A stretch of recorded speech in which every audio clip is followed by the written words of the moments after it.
A bird, when it flies, doesn't care about its size. And airplanes, even with their weight, can soar across the skies. From STEM to arts to sports, we have traveled far, even though they said we wouldn't make it. Do you know who we are? मेरी काया के भेद कुछ अलग से हैं, ना है गलत ना है सही, कुदरत के इस इंतजाम का मैं हूँ खास तुम नहीं, मिल भी जाए अगर एक जन्म और फिर जी लूंगा मैं उसे 100 बार। आसमां के पार, आसमां के पार, आसमां के पार, आसमां के पार, आसमां के पार, आसमां के पार, आसमां के पार, आसमां के पार। Everyone is blessed, each differently than the rest, but we all have the zest to live life to the fullest. No matter our ability, we all can breathe in life in ways people can't imagine, though obstacles are rife. We may not have voices, but we are not unheard. Yes, we may seem trapped, but we are freer than birds. You may say we're cursed, but we're miracles in disguise. And you may try to put us down, but we will always rise. कुछ सपने बुने आँखों ने, कुछ अपने चुने राहों ने, कुछ हसरतें बढ़ने लगी, कुछ चाहते जगने लगी, मंजिलें रह गई खुद ब खुद पीछे और हम मुड़ चले आसमां के पार, आसमां के पार, आसमां के पार, आसमां के पार, आसमां के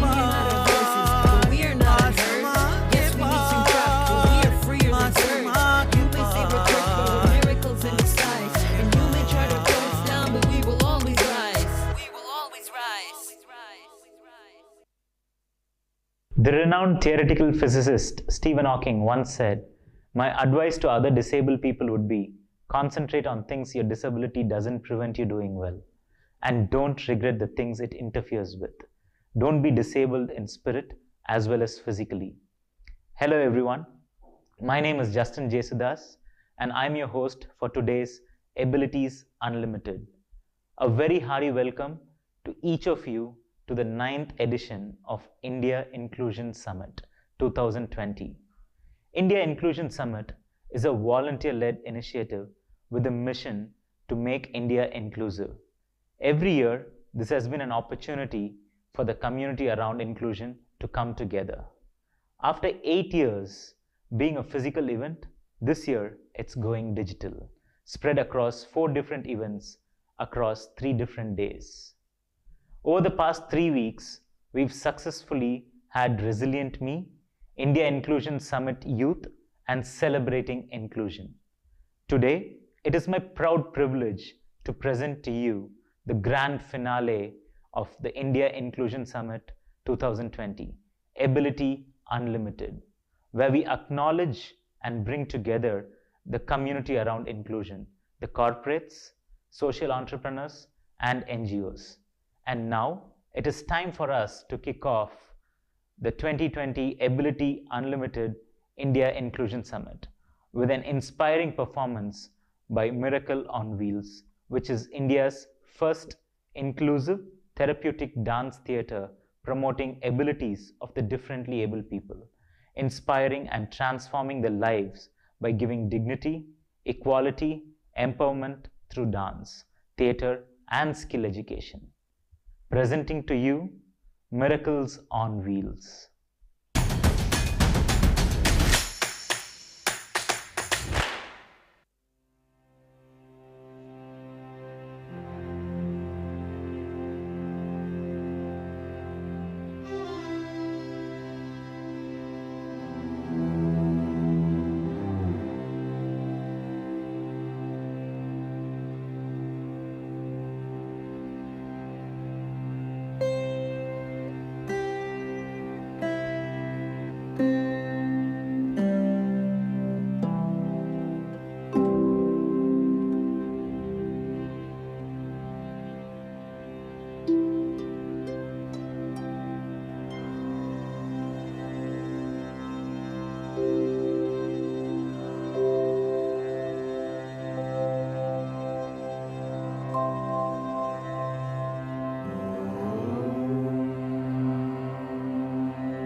मनोमङ्गलम् आत्ममङ्गलं सर्वमङ्गलं भवतु भवतु भवतु सर्वमङ्गलं भवतु भवतु भवतु सर्वमङ्गलं भवतु भवतु भवतु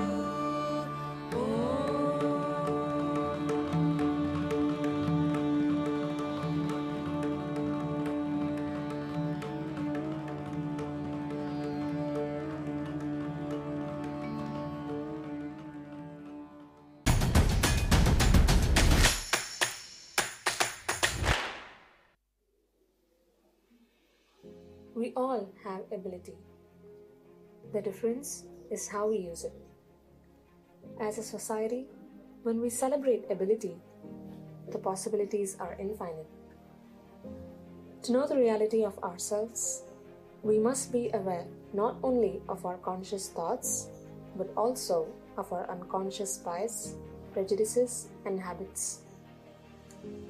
Every now and then, we come across people who break stereotypes and make us realize of our clouded judgments.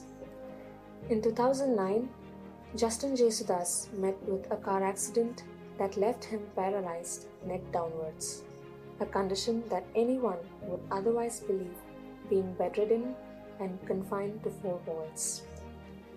10 years on, Justin is an international para-swimming champion with host of gold medals, ranked in top 15 in the 2015 IPC World Swimming Championship Glasgow and in the top 5 at the Para-Asian Games Jakarta.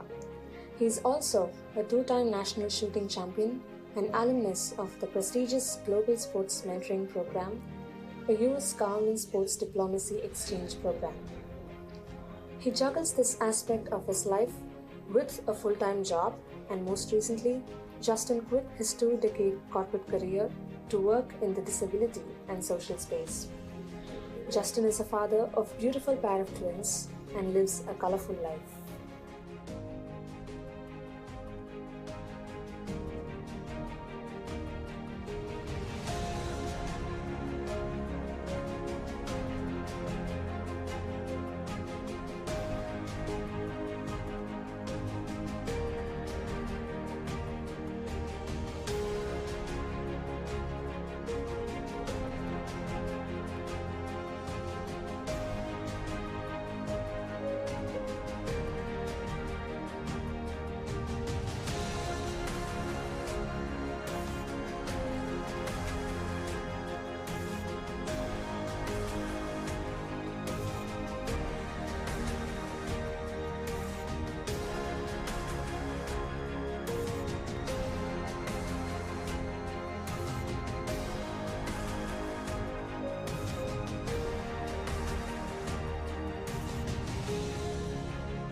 When a car accident in 2009 left me paralyzed neck downwards, I was staring at two choices: either to crib, complain, and be the victim of the circumstances, or be the hero of my life and script my own story. I chose the latter, and that made all the difference. 10 years on, despite such a severe disability, I now travel around the world by myself, drive a hand-operated car to long distances, do beach surfing, and I'm a certified professional scuba diver, apart from being an elite athlete representing India at international championships and yet doing a full-time job.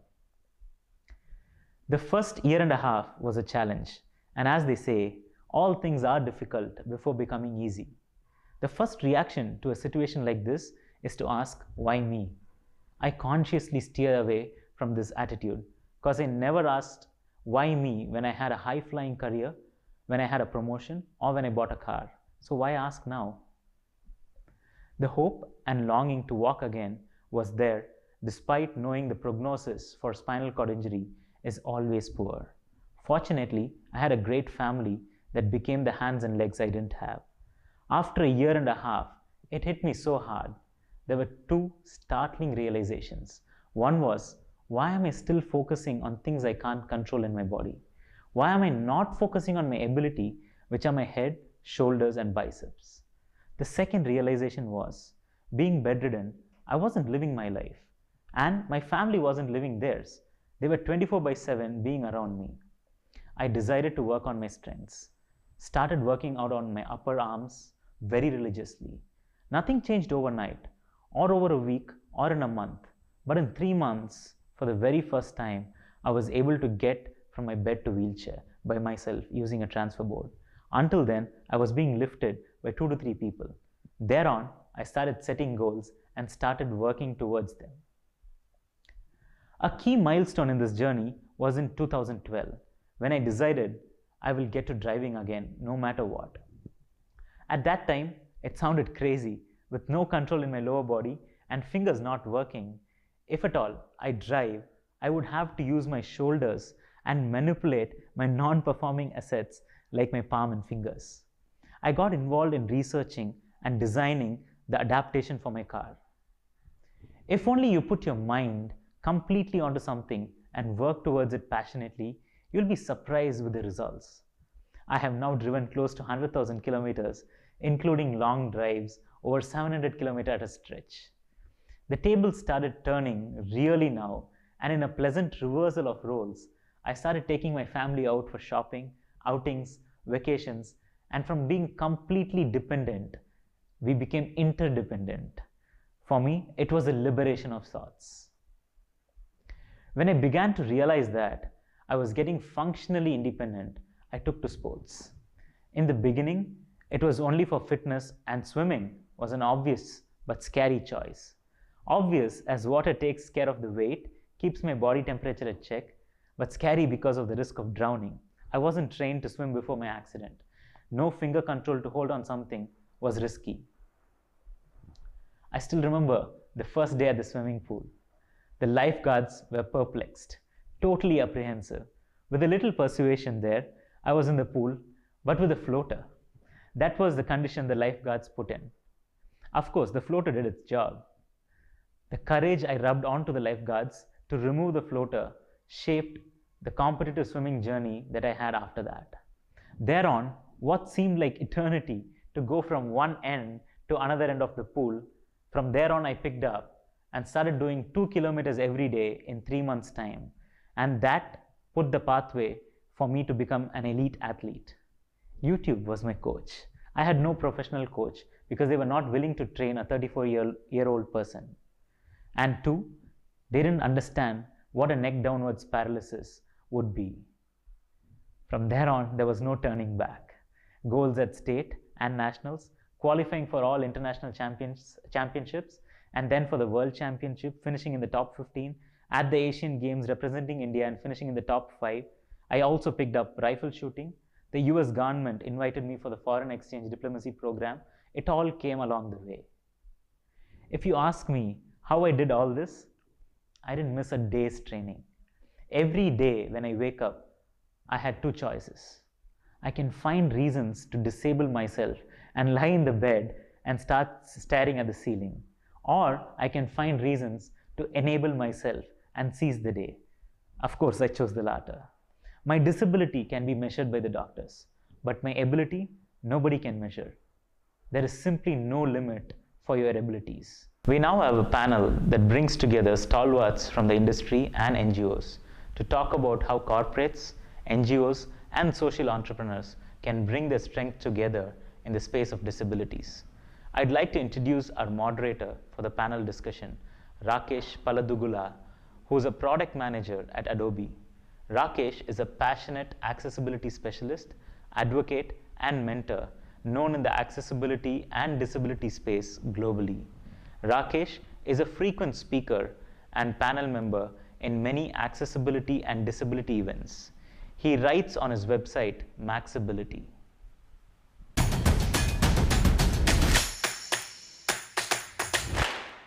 Thank you, Justin, for the warm introduction. We have truly inspiring and engaging panelists waiting to share their views today. Let me introduce them.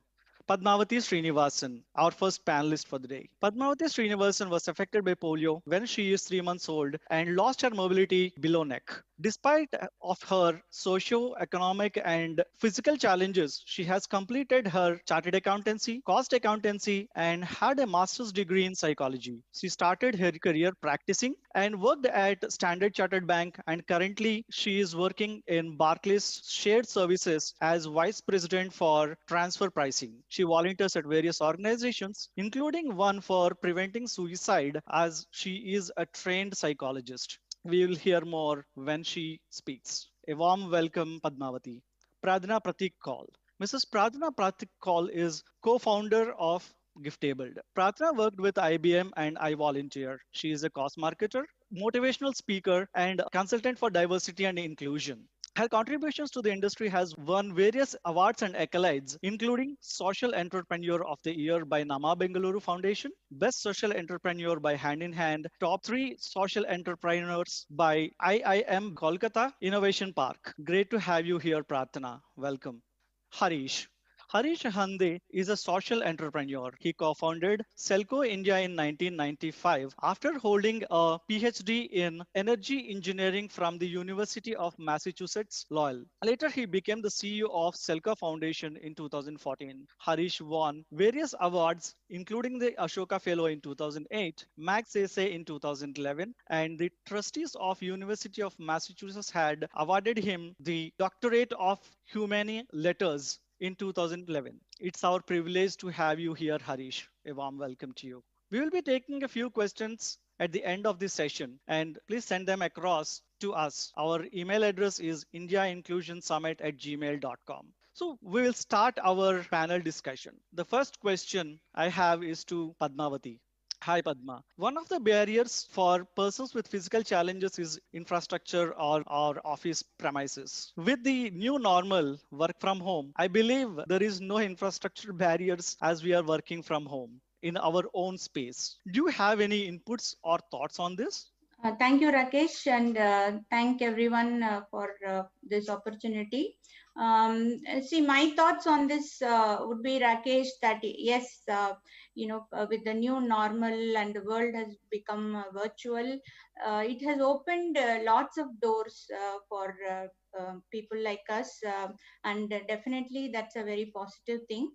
But at the same time, working from home is causing quite a few of issues which I can share from my personal experience also. The first thing that I would like to say, the infrastructure setup that we have in office, like a proper chair and a proper table, which is like, there are tables which come with height adjustable things, which is not possible to be installed at home. So and because of that, we are getting a physical discomforts which is causing a lot of problems. So that is one thing that is causing an issue. And the second thing is the long hours of work, like, as everyone who are in the corporate world would agree, the line between work and home has become very thin, and that, where work stops, where home starts is becoming a questionable thing these days. So because of that, you continue to sit for a long period of time. You don't take breaks, where in office you would just like to go for a coffee and then take a walk, have conversations, etc. So those physical discomforts are definitely causing an issue. So which I think whether everyone can replicate an office environment at home is something uh, that is a very questionable thing, because I know a few colleagues of mine who live in a very small house, who are not even able to put a proper chair and table in their home. So these are difficulties, but something that maybe corporates can think about and come up with some kind of a solution to make even a work environment more user friendly for people who are differently abled. And the second thing is on the mental thing, like, for mental, in terms of work stress and not meeting people and talking to colleagues, sharing things, is also kind of causing an some issues, because we are by nature, we are, humans are bound to, uh, be more comfortable when we meet people, talk people, etc. And that is also kind of resulting in mental stress and all that. I know every corporate is taking a lot of steps in terms of mental well-being also, but how comfortable we are talking about it is something that we need to keep in mind. Yeah. So these are the constraints that I think is Thank causing you, it. Padma. That holistically covered different aspects of life and also uncovered the myth that timing is most important, and where you cut off the work and where the home life starts. Thanks for that insightful information. Harish, now I have the question for you. After listening at Padmavati's conversation, is it the lack of awareness or the drawback of implementation that corporates are not able to provide a 360 degrees work from home or reasonable accommodations otherwise for people with disabilities? What do you think on that lines? Thanks, Rakesh, and thanks, Padma, for putting that perspective in place. More so, Rakesh, I'll also challenge, I'll put another challenge. See, again, work from home is a luxury for men. What happens to the lot of blacksmith blowers or silk weavers or sewing machine and if you look at the 45% of the population that is poor, who do their livelihoods basic of physical labor, or you can't talk to a farmer and say we are going to work from home, or a street vendor can work from home, or a silk weaver, or a person who is done working on sewing machine. There are a lot of people who are challenged today, who are brilliant, intellectually extremely brilliant. I mean, may not have the complete physical abilities that typical human beings have, but there are hardly any facilities for them, and it's been a disaster in many ways for that population. So I think we need to be more inclusive in our thought process in terms of our innovations. We should be inclusive in our way we look at the even the rest 40% of the population that is underserved in many ways. And I think we need to the and I type of products or type of opportunities today. Yes, the people who, if there is a education and the corporates who are doing it, that means you're going to always believe that such people can only work for them, and I create a certain facility in my office. How do I now inspire people to be innovators, to be entrepreneurs? Why can't they start their own corporates? Why can't they start innovating? Where are the opportunities that we are creating for them? I think that's where our push is towards, are we truly creating an ecosystem that is inclusive for any person to come and innovate, incubate, and start their own corporate? I think that's where we need to, the society that starts stopping, and I see in the rural and the semi-rural areas, the opportunities are much more dismal. And how can we change it? By thinking more inclusively. It's not about processes, but also how we change the thinking process to be a little more inclusive in that innovations to happen. And rather than romantically looking at, I'm going to help people, nobody wants any help. How do we create an ecosystem where people all help themselves? So removing that romantic, that we are charity and all that is, but thinking more inclusively is where the society needs to change. Right? That's wonderful way of putting, Harish. I really liked the way you narrated. The inclusive thought process is something which has to be inculcated in the organizations and the people who work in the organizations. And yeah, as you said, the rural and the semi-rural areas and the underprivileged, 40% of the underprivileged is where you need to invest more and understand how we can enable them to be helping each other rather than relying on the help from the corporates or other organizations. Thank you so much for that insightful information. Pratna, let me come to you. Now we heard Pradmavati and Harish talking about their perspectives. Do you think organizations like Giftable can come closer to bridge that gap which the organization and the people organizations are currently doing, and where people with disabilities will be able to use their fullest potential? I'm sure there is a gap that has to be filled in. Hmm. Um, do you think the organizations like Giftable can bridge that? Certainly, Rakesh, and that's a very valid question. In fact, I would say pandemic has taught us to think in different way. Especially, I remember when COVID lockdown started, we were among those first few organizations. completely moved to virtual within 2 weeks time. We didn't even wait, like, I was not sure how long will it take. But you won't believe, within last couple of months we were able to have around 3,000 volunteers sign up from different corporates, just to volunteer their time. We could have a digital library set up where we now have thousands of stories that could be heard by visually impaired across the world. Not just that, I had like around 500 plus signups where people now can actually start communicating with deaf in sign language. I still remember almost 13 years back when I learned sign language and I used to meet any deaf, I used to be fully excited. And I used to go and say, hey, hi, my name is Praarthana. And the immediate response I used to get was, are you deaf? And I was like, no. Is someone in your family deaf? And I was like, no. Why? Because you're signing. So for them, it was like, if you're signing, you're not part of that community. Like, you must be having some reason for learning sign language. And we wanted to change that notion when we started Giftable. And I still remember one day one volunteer posting saying, hey, I learned alphabets in sign language. I see a pottery artist who is deaf in MG Road, Bangalore. And I just go and I said, let me try my name. And she goes and says, hi, my name is Alekya. And the response she got was, are you volunteer? Giftable. Now, Giftable is just one such organization. There's so many such organizations doing amazing work. And if corporates, like Harish rightly said, it's about ecosystem, right? Everyone coming together and bringing in that change. We need not be next to the beneficiary to bring in that change. I sitting here today, I'm working with acid attack victims who are in North India, or I'm working with artists with disability in Kashmir as well as in North Karnataka, right, in Maharashtra. So it is possible, just that what we need to do is understand and quickly move to the virtual world. We were able to do trainings, vocational trainings, for with support of partner NGOs in rural areas. Like Harish said, right, partners, farmers can't come and become virtual. There are a lot of 70% of our population is in rural area, and organized sector can at the most hire 1% of people with disability. What happens to the rest of population?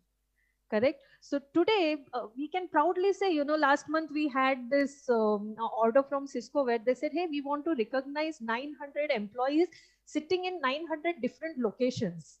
Now imagine we getting in touch with courier partner and delivering those products made by people with disability to 900 different locations, supporting livelihood of so many people with disability, right? And that's the role Right. organizations like Giftable can surely play. Awesome. And definitely that I agree. The chain system of working with the organizations Yes, and getting on to the most rural parts, and which is very much close to my heart. I being a person who hail from a rural part of Andhra Pradesh, right, definitely value the importance of bringing the upskill in the rural areas. Thank you very much for that exactly. information, Pratna. Thank you. So let me now come to each one of you with a question, and I would like to get that answered in a sentence. Um, and let me start with Harish. How can the organizations or our colleagues can make the workplace inclusive? What is one thing that comes to your mind? Oh, the one thing that comes is thinking. I mean, I don't even. I mean, if I'm talking to anybody, I mean, I'm talking. I'm going to fight with anybody or going to praise or work with absolutely no. Doesn't matter what disabilities or what the last name, on which religion and what caste. I think if we can break that barrier, and if that comes from the education system, and as if I'm, so that's where it's the thinking. For me, it's pure and simple. Is thinking. Everything else will follow, and as Awesome. long as we kill that thinking process. What do you say, Padma? Is there a way you think organizations and our colleagues can make our workplace inclusive? Sensitizing people is the one thing that comes to my mind, Rakesh. So, That's great. making people That's aware the of starting of, yeah, that's the beginning for everything. Wonderful. yeah. What do you say, Pratna? I would say believe and become an advocate. And, we keep hearing, like, I want to be an ally. And I think that's the message: be an ally. Everything is possible. Like, each one of us can do some little things and create that larger impact. Thank you very much, for all the panelists, for sharing your views. Before we go to the Q&A, I have one question for you, Padma. When you are applying for a job, what is the first thing that comes to your mind? I'm very much curious to know that. The first thing that would come to my mind is the accessibility of the place where I'm going to attend the interview, Rakesh, because how I will reach and whether I'll be able to climb, get inside the building, whether the chair in which I'm going to sit and attend the interview is going to be comfortable. All those things are the first things that come to my mind. So, because again, this is from personal experience, I've faced many challenges. So that's the thing that comes to That's my very mind. true. And I totally agree, because for many of us who don't know about or think about disability, all that we think of is what is the question or what are the questions that the interviewer is going to ask me, am I going to get this job or not? But for persons with disabilities, it is about the infrastructure. Am I able to properly go? Are they going to help me with the reasonable accommodations during the interview? Am I able to have a comfortable chair to so that I can concentrate on the questions, etc.? And that's very much true. Thanks for your sharing your experience, Padma. We have come to the end of this session today. Thank you very much, Pratna, Harish, and Padma, for sharing your views today. Thank you so much. Back to you, Justin.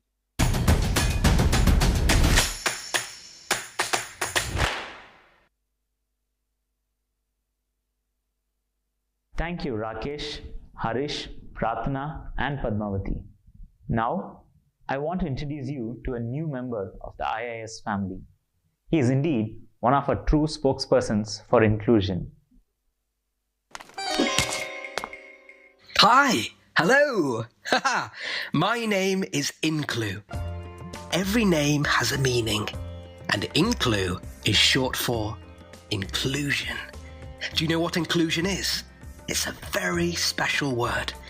Inclusion means when everyone is valued and accepted for who they really are. Respect for everyone from all walks of life. Just like Namaste means sharing respect to everyone you meet. He is Inclu, our new mascot for the India Inclusion Summit. We will be meeting him again. It is now time for a small quiz where 10 winners have the opportunity to win IIS 2020 t-shirts. To join the quiz, you have to either click on the link below the video or scan the QR code that is displayed. Let me repeat this again.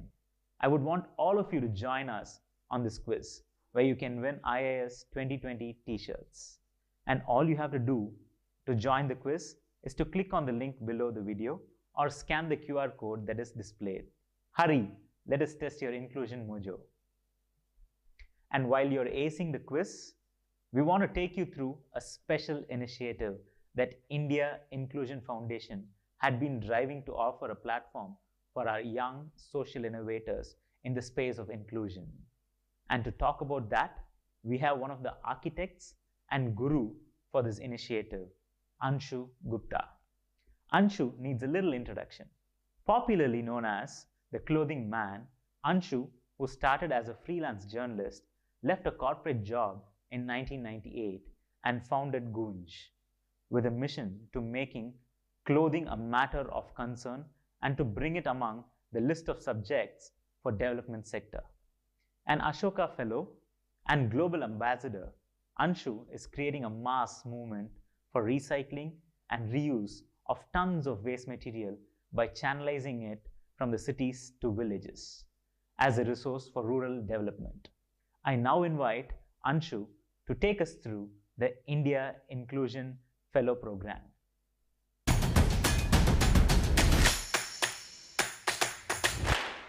So every time I come for India Inclusion Summit, I say that I go back much richer. Such a beautiful forum, and in this forum, where people from all walks of life come, meet each other, get strength from each other, get learn from each other, and in the process, this in India Inclusion, uh, in the process of India Inclusion Summit, this fellowship was started. So this is the fifth year. 2016 we started, and when I was connected by when I was contacted by Firoz to chair this fellowship, I actually, to be honest, I thought maybe I'm not eligible for it.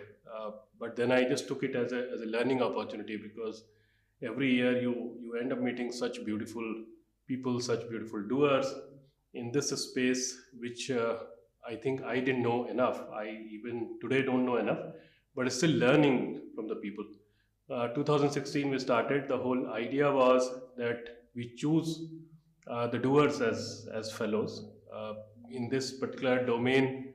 In any case, we do not have enough people. We need many more people, many more organization, because a large part of the disability is still very hidden. Still, there is like in the menstrual hygiene space when we work, we always say there is a shame of there's a culture of shame and silence. So somewhere in this space also, in the arm janta, in the common people, it is the case. This needs to open up, and when these many institutions, many newcomers get into this and adopt it and work on it, obviously a lot of new activities, new work happen. So 2016 we started, and now with this current batch of 8, there are 32 fellows. Very in a very detailed process, these people are chosen, uh, and the best part is that the fellows choose fellows. I mean, we are there, at the on the outer boundary of it, but fellows really take a lot of effort. This year also again, fellows took a lot of effort, and they, from a pool of 60 fellows, 8 are chosen very carefully. The most beautiful part of this particular fellowship, this year's fellowship, is that we literally have fellows from, say, Kashmir to Kanyakumari and Kolkata to Vadodara. So, although there are only 8 fellows, but geographically we have been able to cover a lot, and idea wise also we have been able to cover a lot. These fellows go through a very rigorous process of talking to each other, learning from each other for about a year, and then it used to culminate in the this particular summit. This particular year we will be doing it for 9 months, and then 1 week very intense, which is a part of this fellowship program, where we bring people from all walks of life in terms of how to shape up the organization, how to learn from each other, how do we really work together in this space. My congratulations to all the fellows and all the people who are listening, all the people who are who are attending this annual event, annual a few days of learning, annual meeting, or whatever we want to say, which we all look forward to. All the best. Thank you very much.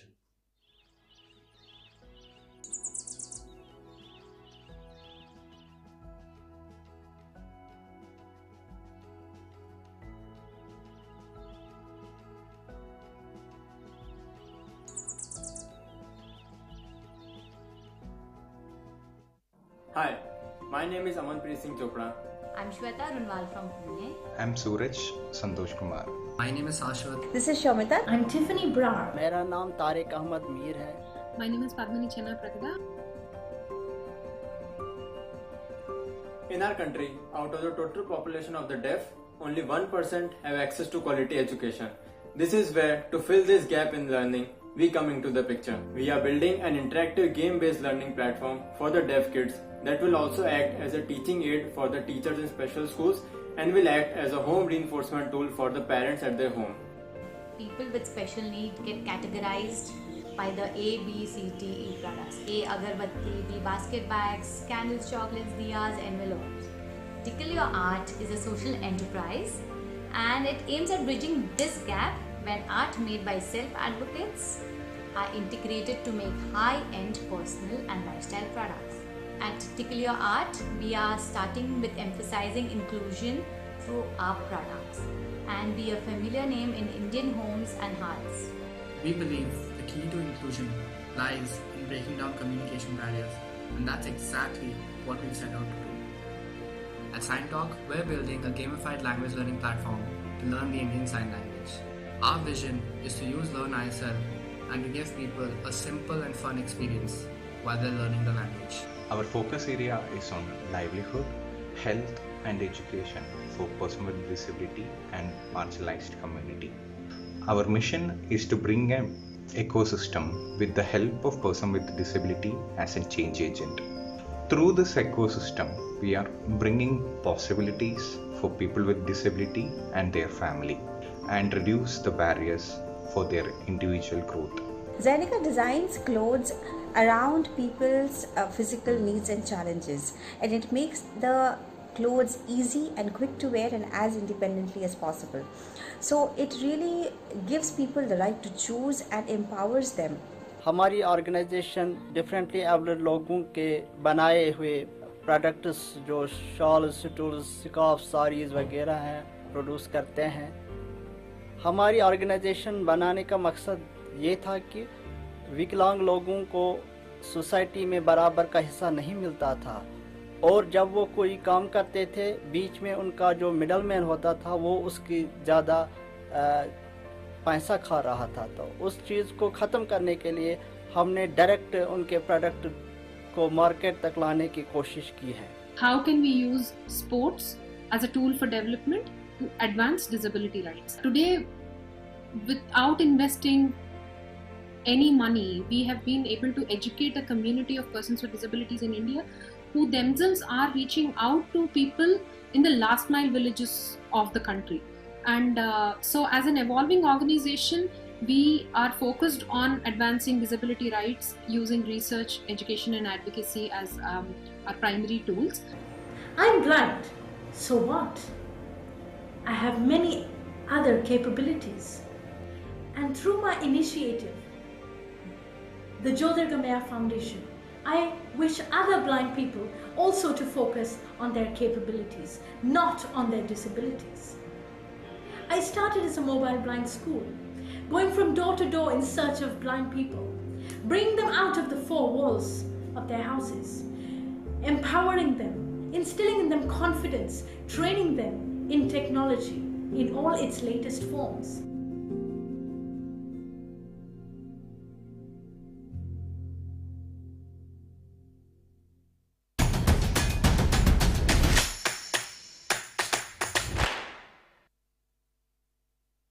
Thank you, Anshu, and congratulations to all our Inclusion Fellows. We wish you more power to drive change and keep your spirits high. A truly inclusive India and world needs more people like you. Meanwhile, we have Miracle on Wheels back again for you.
सहस्रस्य भवेत्युगपदुत्थिता यदि भाससदृशी सा स्यात् भासस्तस्य महात्मनः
That would have surely kept everyone's spirits high. We are now moving overseas to the next segment with Nadine Vogel, founder and CEO of the Springboard Foundation, in conversation with Jim Sinochi, who heads the Office of Disability Inclusion at JP Morgan Chase. Jim Sinochi is the head of Disability Inclusion at JP Morgan Chase & Company. In this role, Sinochi works closely with senior leaders across JP Morgan Chase to establish consistent standards and processes to better support employees with disabilities. He's an ex-IBMer with expertise in management, marketing and communication, media relations, employee engagement, crisis communications, diversity and disability inclusion.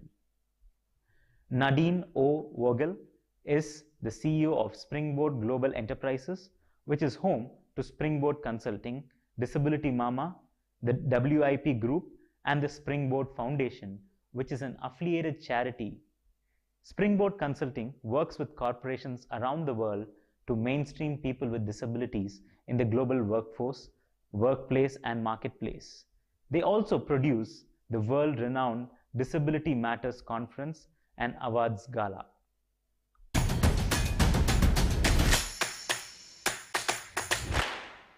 Hi, I'm Nadine Vogel. I'm CEO of Springboard Global Enterprises. Springboard works with corporations all around the world to mainstream people with disabilities in the workforce, the workplace, and the marketplace. I am really excited to be here with all of you today, and even more so about the person that I'm going to be sharing the stage with. Jim? Hi, how are you? I'm Jim Sinaki from JP Morgan Chase, and I'm head of disability inclusion worldwide. Thank you. So I'd like to start off, Jim, by asking you a question. How do you think companies could become employers of choice for people with disabilities? Obviously, that doesn't happen overnight. There's a process. But what would be some guidance you'd like to give companies? Well, it has to be a deliberate decision. It's not something you do in terms of, let me join the pack and do disability inclusion. You really need a full commitment because there's more involved than just hiring people. It says you got to hire qualified people to work at your place of work, as for JP Morgan Chase. It's a bank which has many job roles, but it's basically a financial institution. Number two is you have to have the leadership to make the investments in terms of getting the right people there, setting up an organization that has the infrastructure to support people who are different. In the case of people with disabilities, it has to do with, are you going to have a program to help deliver accommodations? Are you going to have a program to ensure your accessibility of your technology is enabled for everyone? Finally, do you have a plan for assimilation of these folks who are joining your company and making sure that they can avail themselves of all you have to offer in terms of work and career growth and how to get there? So there's a lot to think about. It's not a thing that you wake up and say, hey, we're just going to do this, right? It has to be planned. Absolutely. It's about organizational readiness. At Springboard, we work with companies and conduct these organizational assessments and gap analysis to help a company understand that path that you're speaking to, that cross-functional path that they're going to have to take to ensure that they're ready to do this successfully and sustainably. But, there's so many different directions for an organization to go. So if you think about disability as it relates to culture, relates to employment, what do you think is next on the horizon? I think it takes time. Look, our society today is still going through issues around race, gender, identity, disability, and you name it. What foods to eat, tofu. I mean, there's always a debate about things, but I think most people have to get over their fears about, number one, offending people, or not being sure how to accept people who are different. And that takes, some getting used to. And that's why policies, education, training, engaging with people who are different, trying to get to know each other. What's the etiquette when you go talk to a blind person? Right. What's the etiquette when you try to speak with a deaf person who maybe reads lips or doesn't? Do you have the technology to enable that? Do you have captioning in your organization? And so, it can be a seamless process to be able to hire people with disabilities, but it also takes some work on the foundational side of the business to say, I'm going to admit that you have to deliver accommodations to people with various abilities. If you're deaf, you need a certain kind of accommodation, such as captioning or interpreters. If you're mobility impaired, you may need automatic doors in a building, or ramps, or elevators. If you have blind clientele, you want to make sure your elevators have Braille as appropriate, or training on how to approach a blind person to give them assistance. So, I'm not going to say it's a natural fit, but it can be done with etiquette, politeness, compassion, and being eager to embrace a model that is inclusive. Absolutely. It's about respect, right? It's about respect for individuals and respect for difference. When we talk about accommodations or reasonable adjustments, I mean, my older daughter has significant disabilities, but actually does not require accommodations in the workplace. Yet, because of the way she looks, assumptions are made about the fact that she would. And so again, I think it comes back to what you were saying is, ask questions, be respectful, have the etiquette. I always say we're people first. The disability may be a big part of who we are, but it should not define us. It's just a piece of. And I think that if folks understand that, that'll go a long way. When we think about leaders, I find that organizations have an imagination, a visual of what a leader looks like, right? I'm not sure that everyone's thinking about people with disabilities as leaders. We tend to focus on entry-level positions, part-time positions. How do we bring them in? And now, like you said earlier, it's a process. We're not going to get there overnight. But I wonder if you could just speak a little bit to how we can imagine people with disabilities in leadership positions as we go through this journey. I think that's a great question. I've thought about it quite a bit. I sit in a wheelchair every day. I've done it for 30 years. I would like to walk again and be my old healthy self. I'm still healthy. I just can't walk around. But the point is, as disabled people, we have to understand who we are and how we look or represent ourselves to other people. The disabled population also has a responsibility to bridge that gap or bridge the bond between us and the able-bodied population in order to get them to acknowledge us as, number one, knowledgeable about what we do, and we too have to have poise in terms of being leaders or trying to get to a leadership position. How do we position ourselves to have people think of us as a leader? How does anybody get assessed? Able-bodied, a woman, or a Black, a Hispanic, or anybody figure out how they could be a leader in an organization. I will attest to the fact that the process is the same in all our minds in terms of knowledge of a certain topic. How do you relate to other people? How do you gain confidence of someone else to take your advice or decision to go forward? How do you get people to follow you? Right. It's another point that even able-bodied have to deal with. In the military, you get a rank. You're a lieutenant, a sergeant, a captain, a general. Whoa, that person has status, so he must know more than we do, and we've got to lead.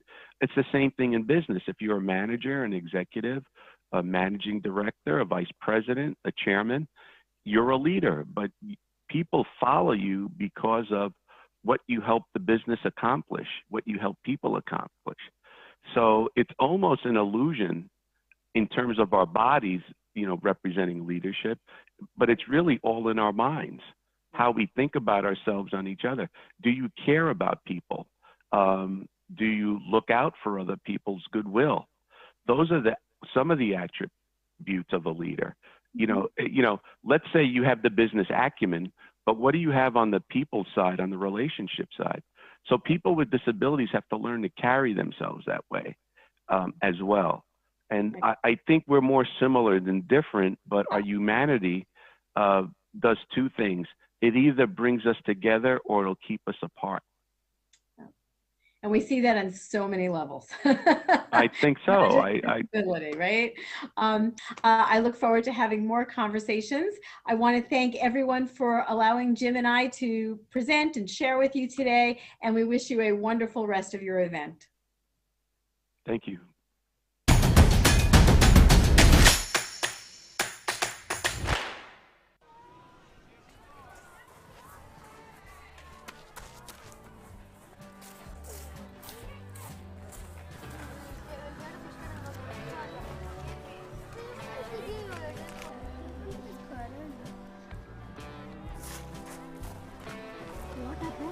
Ayush, who did this to you? Ayush, say something. Come here, let's go.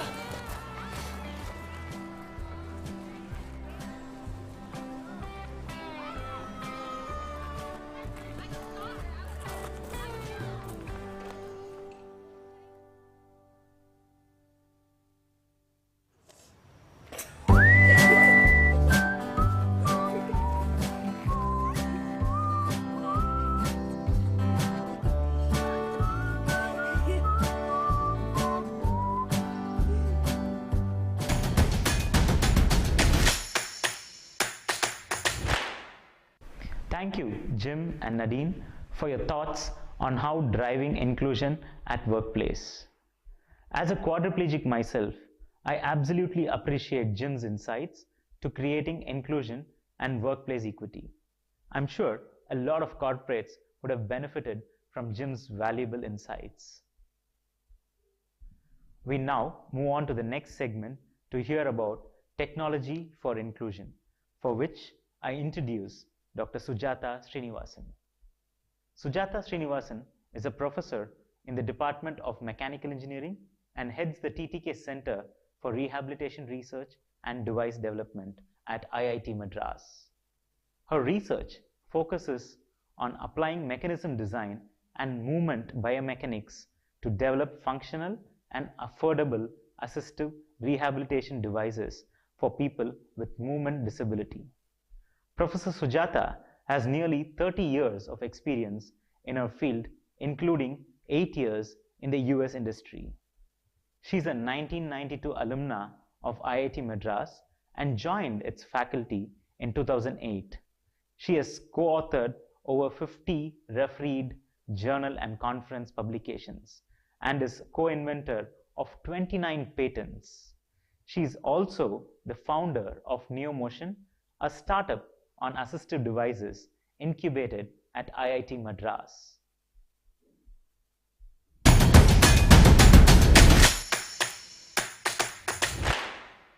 Thank you, Justin, for the nice introduction. It is my absolute pleasure to be here as part of the India Inclusion Summit 2020. And my thanks to my friend Feroz for this opportunity. R2D2 stands for Rehabilitation Research and Device Development. So I head that center at IIT Madras. And today I'd like to share with you the work that we are doing on technology for inclusion. If you look at the landscape of assistive devices in India and abroad, on the one hand, you have very primitive technologies, but they're very low cost. And that's typically what is available to most people in India. At the other end of the spectrum, you have very high-tech devices. Many of them have not even made the transition from the lab to the market. And even if they are available, they are extremely expensive, and very few people can afford them. So as a result, they are also not that easily accessible to people with disabilities. So there really is a big space in the middle, many challenges where we can try to create more functional devices which are still affordable. And that is the space that we work in. Even when you have the right technology, even when you have the appropriate assistive device, there are challenges to making an impact. Affordability is number one, because many people disadvantaged once they have a disability. And so the economics of the device play a large part in whether they're able to get one. Awareness is also lacking. Many people don't know what is the right kind of assistive device for them, how to get it fit properly so that they can make the most of it. So these are challenges in awareness. Access. How do you make these assistive devices available to everyone who needs them? That's another challenge. And ultimately, acceptance of the device by the user is absolutely essential for them to be able to make the most of it and for them to become contributing members of society. And here in this slide, I use eyeglasses, because we tend to forget that eyeglasses are also an assistive device. And yet they are so accepted, they're easy to access by and large. And, nobody would say a one size fits all for eyeglasses. We know that it has to be customized to us. So there are lots of aspects of fitting eyeglasses that actually apply to all assistive devices. And as far as acceptance, eyeglasses are considered a style statement, not just an assistive device. So how do we do this with all assistive devices? To address affordability at R2D2, we use what is known as the grid collaboration model. We have 4 pillars of this model. G stands for the grant, which either comes from government or private CSR funding, or foundations which fund the research that we do. And they have a genuine interest to create social impact. R is the nodal research institution like ours, where we are focused on development, with a scientific basis, with a focus on the function, not the bottom line. And I stands for industry partners. They could be established industries which are willing to work with us, or it could be a startup. Again, they have an incentive to work in this model because a lot of their R&D costs are covered by the grant giving agency and the research institution's resources. D stands for the dissemination partners who are critical across the entire development cycle. They provide us the feedback from the early stages of the device development to ensure that the final product that we come up with is something that the users really want. These are also partners who will help us reach out to users after the device is developed to ensure market penetration. Our first success story with the grid model has been the IIS standing wheelchair.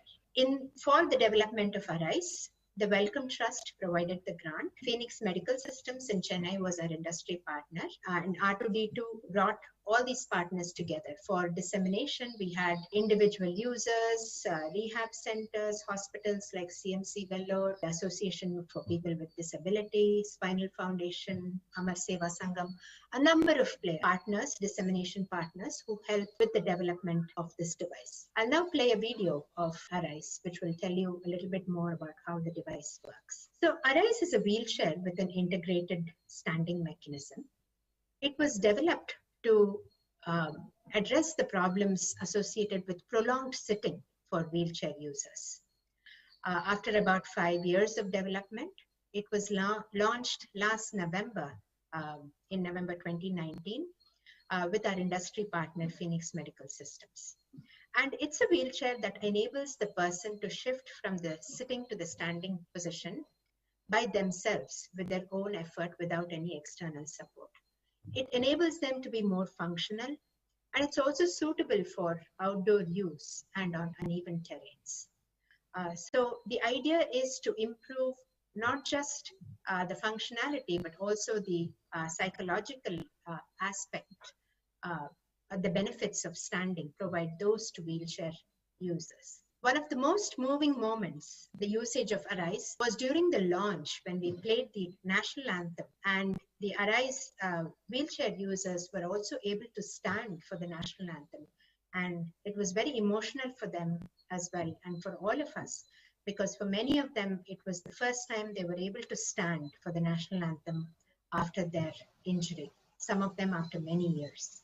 Typically, when we think of a wheelchair, we think one size fits all. But just like the eyeglasses I mentioned, that is so not true. So we have a startup from our lab incubated at IIT Madras called NeoMotion that has addressed this problem. So they have created these two products, NeoFly and NeoBolt.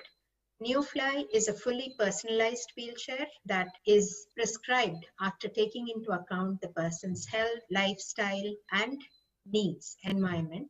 And NeoBolt is a very unique add-on that it's a motorized add-on that converts this wheelchair into an outdoor mobility device. So it eliminates the need to transfer to another device in order to go outdoors. And I'll let the video speak for itself. मेरा 2011 में दोस्त के कंधे पर से गिरने के कारण मेरा शरीर पैरालिसिस हो गया था। इस व्हीलचेयर प्रयोग करने के बाद आसानी से हम कहीं भी जा सकते हैं, आ सकते हैं। हम लगभग 1 साल से काम कर रहे हैं इस प्रोजेक्ट पे। It's the best India-designed wheelchair that I've sat on in 27 years. पहले हम व्हीलचेयर से हम जो मैराथन करते थे उसमें बहुत ज़्यादा समय लगता था। इस व्हीलचेयर के प्रयोग करने के बाद टाइमिंग है वो बहुत कम हो गया। एक गाड़ी आती है जो कि इस व्हीलचेयर में आसानी से हम सेट कर सकते हैं और गाड़ी सेट करने के बाद हम आसानी से बाहर जा सकते हैं, कम स्पेस में जा सकते हैं और कहीं भी पार्किंग कर सकते हैं और समय का बचत हो सकता है क्योंकि अगर हम ओनली व्हीलचेयर यूज करते हैं तो हमारी समय ज़्यादा लग सकता है, बट वो गाड़ी जब सेट करने के बाद आसानी से हम जा सकते हैं एक स्थान से दूसरे स्थान और जो कि उसमें पूरा स्ट्रॉन्ग है, मजबूत है, गाँव में चला सकते हैं, अगर गड्ढे ऊंचे नीचे हैं तो आसानी से चला सकते हैं। अभी हमको कोई डर नहीं है, हम कहीं भी जा सकते हैं। This was also developed using the grid model. For this project, we had funding from the government, from the Imprint India program. Subsequently, we've had CSR funding from HDFC and now the Tata Group. Again, you know, the development and the success of this product really depends on our dissemination partners, the involvement of the users from the early stages of development. User-centric design is the first step towards acceptance. When users are involved in the design, the designers have a better idea of what they really want. And through that, we are able to build products that make the users feel good about using the product. When it looks good, when it's of good quality, when it is functional, then it enables better access to education, to employment, to societal participation. And when users see that their needs are being met, the chances of acceptance are so much greater. And that is what we need to aim for. Empowerment comes from the acceptance of the device. so that you reduce the stigma that's associated with using the device and instead focus on how it enables the user to be a productive member of society. So that is the vision of R2D2. Our goal is to work with all our partners. We have partnerships with various NGOs, medical institutions, rehab centers, other academic institutions. We hope more industries come forward to partner with us to take our devices to market. We hope more startups come forward and take some of these assistive devices to the market. And we are very grateful for all the support we have received in the form of grants from various sources for whom the impact has been what mattered. And we are very grateful to all of them for enabling us to do our work. And with these partnerships, we really hope to change the assistive device landscape in India to enable inclusion through technology. Thank you for your time.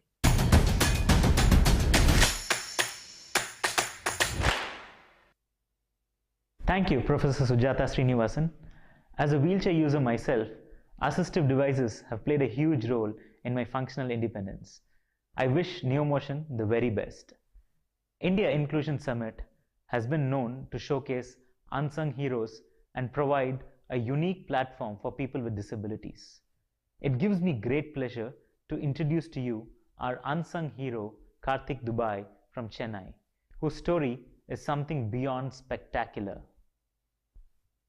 20-year-old Karthik Kumar can sing in Tamil, Hindi, Malayalam, Punjabi, Marathi, Telugu, English and Arabic, play keyboards, guitar and tabla, and has committed over 2,000 songs to memory. What makes these accomplishments more remarkable is the fact that he is autistic. Despite the disorder, having restricted his communication skills, comprehension, and social interaction with the outside world, it has not affected his passion for music.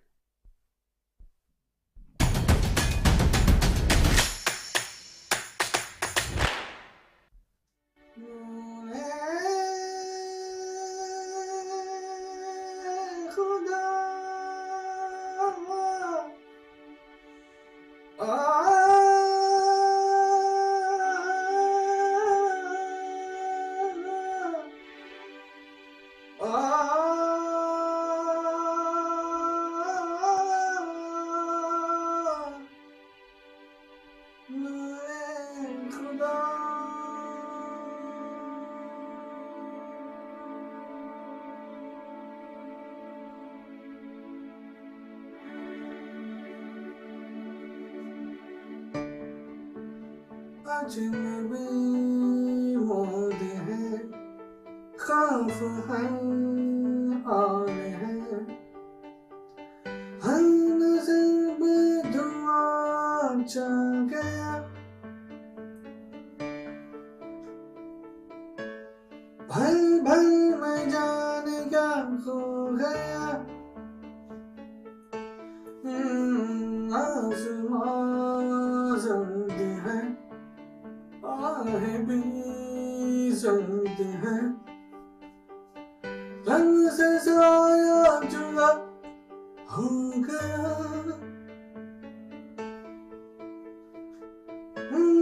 भर भर में जाने क्या हो गया,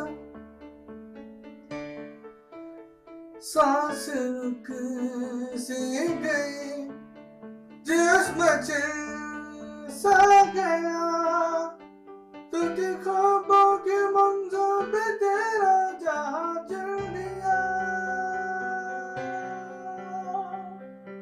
नूरे खुदा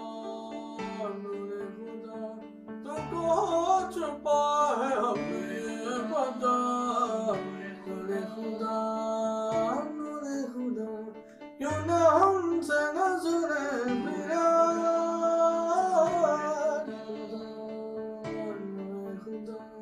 तुम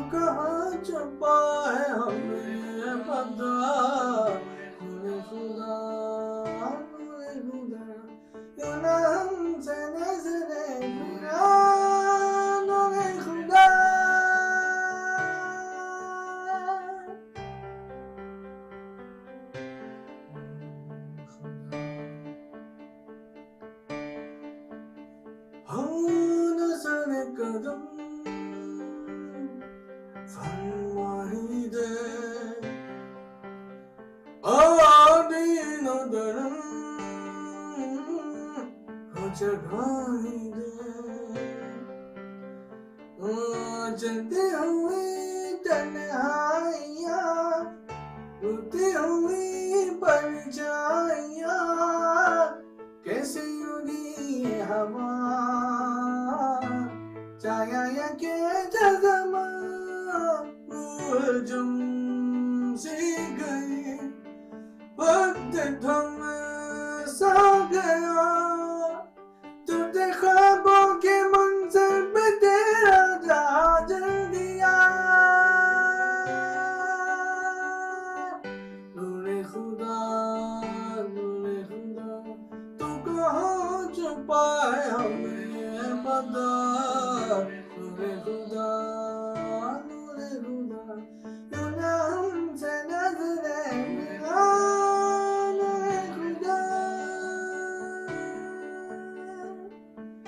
नूरे खुदा नूरे खुदा आज कभी तो नूरे खुदा आज कभी तो नूरे खुदा या खुदा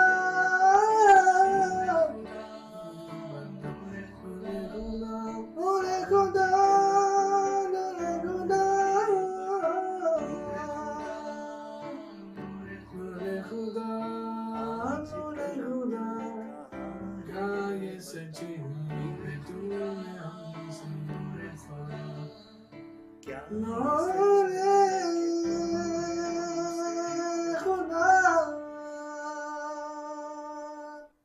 Thank you.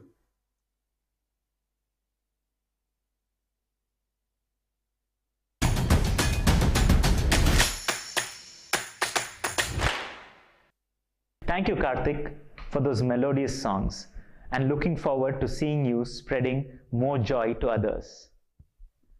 Now, we have something which all of you had been waiting for, the winners for the quiz.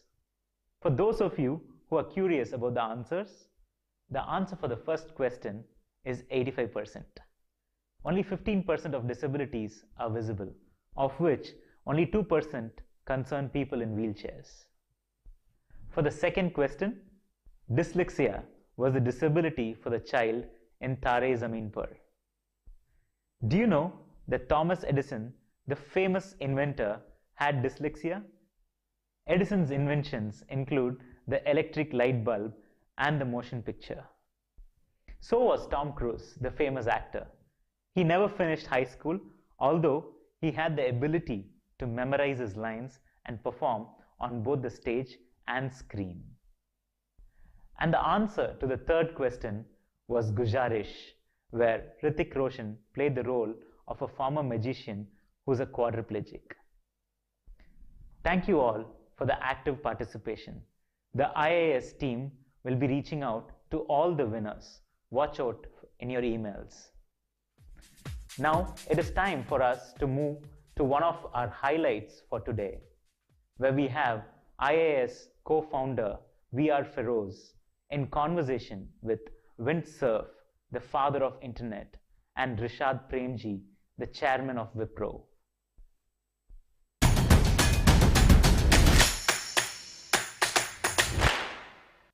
Hello, everybody. Welcome to the final session of the India Inclusion Summit. I am delighted to have two absolute legends in the technology field, both of whom I am very pleased to say as not just collaborators in my journey, but also dear friends. And maybe the only silver lining of COVID has been that I'm able to get both Windsurf and Rishad Premji at the India Inclusion Summit virtually. I can tell you I've been chasing them for many years to be part of the summit, but maybe in a virtual mode, we've had the time to do this for the first time. And before we get into a more detailed conversation, a very brief introduction. Both of them don't need one, but I would still try to make it very brief for the audience. Windsurf is one of the fathers of the internet, along with Bob Kahn. He's seen almost 50 years of internet, and I'm very keen to know what his take has been and what does he see as the next 50 years. So Wind, thank you so much for being part of the India Inclusion Summit. I'm happy to be here. Thanks so much for inviting me. And Rishad is a very dear friend. I first met him when he was selected as a young global leader, and I very proudly claim that I'm one of his mentors at YGL. But more than that, he's of course a very dear friend and the chairman of Wipro, a role that he took over in July 2019. So Rishad, thank you so much for taking the time to be part of the summit. I'm very keen to know how this, a little over 1.5 years, has been for you. I'm sure this has been, an interesting but also a challenging time, right? Yeah. So first of all, Feroz, thank you for having me, and it's a pleasure to be here and to be with you, Vint, as well. It's been an interesting roller coaster ride, to say the least, over the last 15 months. I took over, and we've just been through, obviously, COVID, which has been something that everybody has experienced differently. And then we've also been through a CEO reorganization. Our CEO left us in January, and we had a new CEO join us, Thierry Delaporte, in July. And so I was playing a much more active and hands-on role for several months. So I joke with people and I say, if I can get some of the tough stuff out in the first year of this new job, then hopefully things can look better from here. But look, so it's been an exciting, interesting, challenging 15 months. But I also feel very blessed to have this opportunity to take over on this platform. Very proud of the organization that has been built, and proud not only for what we've accomplished in terms of performance, but really having built an organization on a bedrock of very, very high integrity and strong governance, which just becomes a great launch pad from which to do exciting things as we move into this new phase and new age of technology. So it's predominant of being really, really humbled and blessed and really excited as we move forward. Thank you, Rishad. So maybe I'll start briefly with Wind. You've seen 50 years of the internet, and I'm sure you wouldn't have thought about looking forward when you started 50 years ago, the impact of the internet. And I know it's very hard to divide the black and whites of it, but overall, when you see, are you happy with what the internet has achieved, being very aware that there have been some downsides as well? And what is your vision for the next 50 years of the internet? Well, first of all, I'm not sure that I could project 50 years ahead, although I appreciate the framing of the question, because I'll be dead by the time 50 years elapse. So if I'm wrong, I won't be embarrassed because I won't be around to suffer the consequences. I will say, though, that even though we could not have predicted in detail everything that has happened in the course of Internet's evolution, I will argue that it's unquestionably true that computing power is incredibly enabling, and we've seen that power get more and more, grow more and more over time. Moore's law has been supplanted now by multiple cores instead of increased clock speed, but capacity has gone up in every dimension, and of course, because computing has become less and less expensive, per unit of computing power, we put computers everywhere now. And so we hear the Internet of Things is a common expression. And over time, I think computing and networking will penetrate into every bit of our daily lives, if it has not already. Now, for half the world's population, direct access and use of the Internet is still out of reach, something that I care a great deal about. I'm sure that over the next 50 years, this kind of capability will be available to everyone readily at reasonable cost, sustainably and safely, which does raise some interesting questions about safety, which we might come to in a later part of our conversation. So the 50% that doesn't have access will have access. Everyone's access will increase in speed, almost certainly, and in availability. When we see things like Starlink coming from SpaceX with the 24,000 satellite plan, it will be almost impossible to escape access to the internet after that system is up and running. So I anticipate increased use of the computer and communication technology space for virtually everything, seeing as that I would say that there are no limits to software. This is sort of an unexplored but infinite frontier. You can essentially do anything that you can figure out how to program. And so I see that as a sort of an unlimited opportunity for creativity and invention. And indeed, that's what we're seeing. So 50 years from now, we will still have people inventing new applications and new uses for computers and communication. I just don't know what they are yet. Probably 50 years from now, we may actually be well on our way to exploring the solar system a lot more deeply than we have been able to so far, including people going to the planets as opposed to just robotic instruments. But I want to jump quickly to the topic of disability, and when you have a personal association with the topic. And again, I'm very keen to know, there are a lot of statistics which shows that COVID has disproportionately affected people with disabilities, and of course the marginalized community overall. But I wanted to hear, what's your personal association with disability, and how do you see technology playing a very important role in kind of making it a much more level playing ground for the marginalized communities? So first of all, I was born 6 weeks premature in 1943, and so we guess that they put me in an oxygen tent because my lungs are not fully developed. And it's assumed that the impact of being in an oxygen environment, high oxygen environment, initiated a sensory neural nerve loss in my hearing, which over time has lost about 1 dB per year. I started wearing hearing aids when I was 13, and the hearing aids have gotten better at about the same rate my hearing has gotten worse, so I've managed to stay more or less flat. But it certainly helped make me a lot more empathetic for people who have long-term disabilities, or even short-term ones. And if you break your leg and you're in a wheelchair for 6 weeks, you begin to appreciate what it's like if you had to be in that wheelchair for the rest of your life, as opposed to a finite amount of time.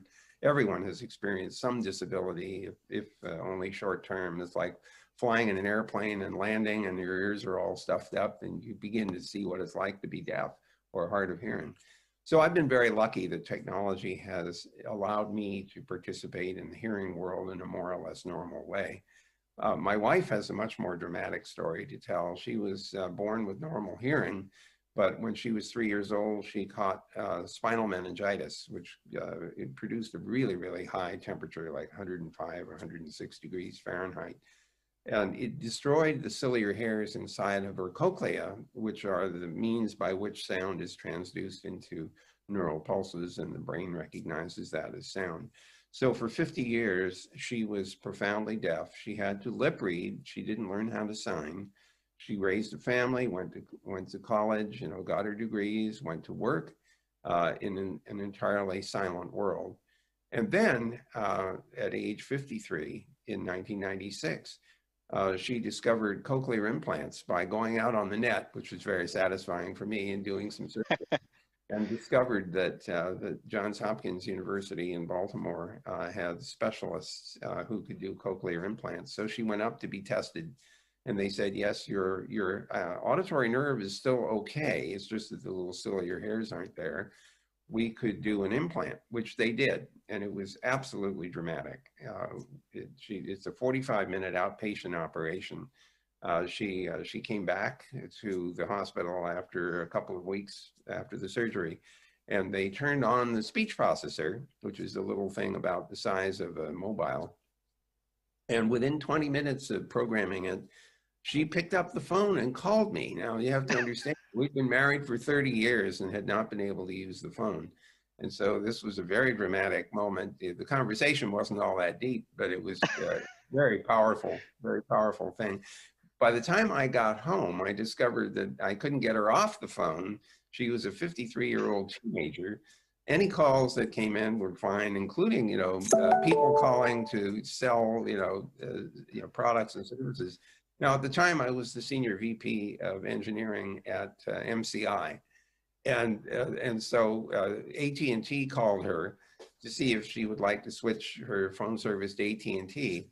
And so she picked up the phone and said, "Oh, hello, where are you?" And the person said, "I'm in Bangalore." And she said, "Oh, well, that's fascinating. Tell me a little bit more about." So half an hour goes by, and this poor person says, "Well, now you're going to switch, aren't you?" And she says, "No, my husband works for MCI, but thanks for calling." And she hangs up the phone. That it gets better. Then she decided that because she had been deaf all those years, that there were words that she hadn't heard that she should hear to know how they were pronounced. So she decided to get recorded books for the blind. So she calls the library on the phone and she says, "Hi, can I sign up for recorded books?" And they said, "Sure, no problem, you know, name, address, phone number." They said, "Now, you're blind, aren't you?" And she says, "No, I'm deaf." And there's this long pause while they're trying to figure out how's that going to work. She listened to 500 books on tape, and now she's good at recognizing accents and recognizing when people mispronounce words. She also went after an FM transmitter, so when she goes to a lecture, she hangs a little FM transmitter around the neck of the speaker, and she can pick that up 150 feet away. She has patch cords for plugging into the movie thing on the airplane, so all she hears is the movie and not the screaming kid that's next door.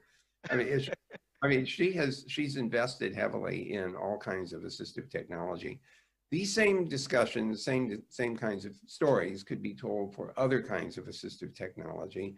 And as you look towards the future, you can imagine ocular implants, you can imagine spinal implants to recover sensory neural and motor neural function. So I am excited about the kinds of things that we can do with nerves and electronics. And over time, of course, hopefully we will also learn how to deal with diseases that are caused by people who have genetic malformations, I guess is the right word. Yeah. So I am anticipating that technology will play an enormous role in assisting people to cope with daily life. And over time, I watched that technology improve. Ironically, though, computers, which are the most powerful tools ever invented, still stymie people who have disabilities, whether they're blind or visually impaired or hearing impaired. We could do better. And I'm sure Rishad and I would agree on a number of things that would improve computer access for people who need assistance. And so that's still an area that needs to be pursued. What a beautiful story, Vint. I mean, I remember meeting both of you in Waldorf, and one of the things I remember Vint you said is, "My wife has a very magnetic personality." I know that was pun intended, because you could stick something on her head here because she had a implant, and that would actually be magnetic, right? Yeah, there's a magnet inside of her head which holds the external device that's delivering the signal from the speech processor, also has a magnet. So she literally just connects it to the side of her head. Thank you. I mean, what a beautiful example of what assistive devices can do to people to lead a fulfilling life. Thank you so much, Vin, for sharing that. It really made a huge difference. Rishad, do you want to share something about, I know Wipro has contributed to so many different areas. Any final message for the audience at the India Inclusion Summit? This is obviously a platform where we want to celebrate people's differences. So any final remarks or comments on just your personal message or what Wipro is doing in the field of disability? No, I think that's a great story, Vin, and I think it really brings out to life both the power of how somebody's life can change with change and the power of technology to make that. Look, at Wipro, we've tried to be inclusive on a bunch of different levels, and we're still on that journey, right? And because we really want to have diversity in every shape and form at the company. And for us, diversity means not only that we attract people, but that those people then feel true to truly be themselves and be able to thrive in their own context and in their own environment, then feeling the need to acclimatize and change. And so, whether it be in terms of gender or attracting people, enabling people with disabilities to work at Wipro to attract diverse people in terms of ethnicity, and then as well as in terms of the social orientation and the whole LGBTQ community. And it's again a journey that we've been on, but we take it very seriously, and it's been very satisfying. And so today, we have about 550 self-declared people with disabilities who are working in the organization. All our campuses are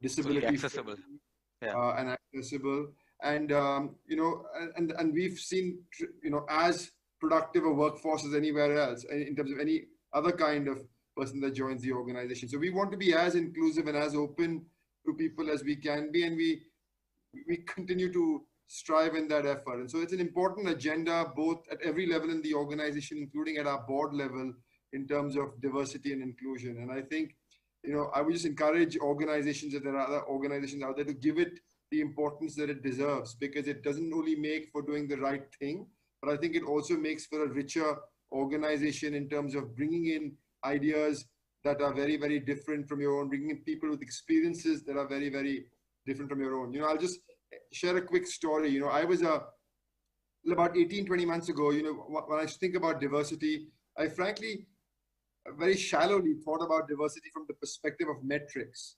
And then I had a mentor who told me that I would tell them about when I was recruiting someone or looking for someone, that oftentimes I'd be looking for someone who was very similar to me, someone I could relate to, someone I could understand, someone perhaps I could feel comfortable having with a coffee or a drink with in the evening. And this person told me that's the completely wrong way to look for people. You've got to look for people who are very, very different from you, who challenge your core, who make you highly uncomfortable. They're highly functional, but they make you uncomfortable. And that's how you bring in richness of ideas. And so we've been very strongly focused on that from a diversity and inclusion perspective, because I think that makes for richer experiences, richer contributions, by bringing in people that have very, very different experiences, not only in their professional lives, but also in their personal space. And that adds to the benefit of the organization. So in a way, it's actually quite self-serving for the companies to be doing that as well. So I would strongly encourage organizations to think about this and make it an important agenda. Thank you, Rishad. On that note, I can't thank you enough for being at the India Inclusion Summit virtually. I hope we get the chance to see you in person whenever the world opens up and we get back to some sense of normalcy. Windsurf and Rishad Premji, thank you so much for doing this for us, and on behalf of the entire community, thank you so much for your time and your thoughts. Thank you. I look forward. Thank you. Take care. Thank you so much, Win. Thank you, Rishad.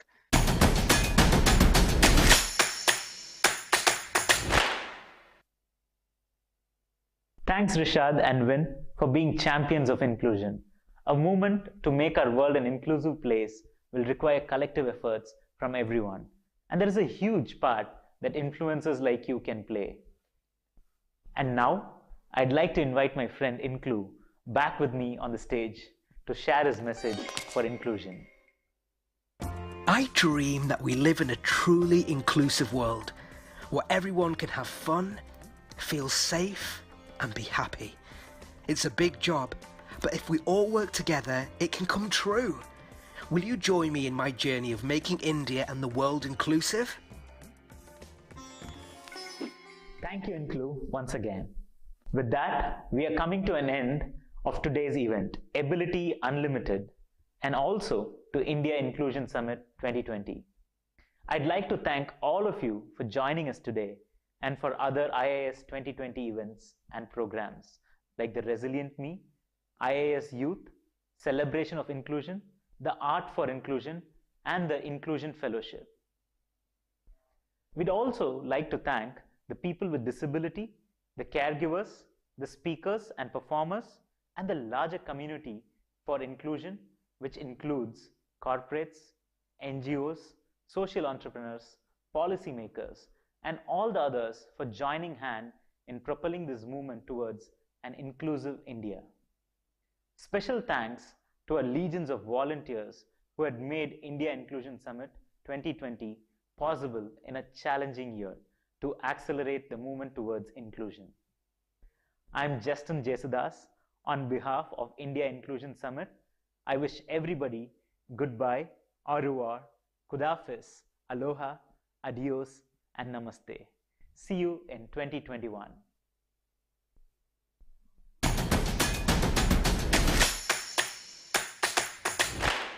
Bird, when it flies, doesn't care about its size. And airplanes, even with their weight, can soar across the skies. From STEM to arts to sports, we have traveled far, even though they said we wouldn't make it. Do you know who we are? मेरी काया के भेद कुछ अलग से हैं, ना है गलत ना है सही, कुदरत के इस इंतजाम का मैं हूँ खास तुम नहीं,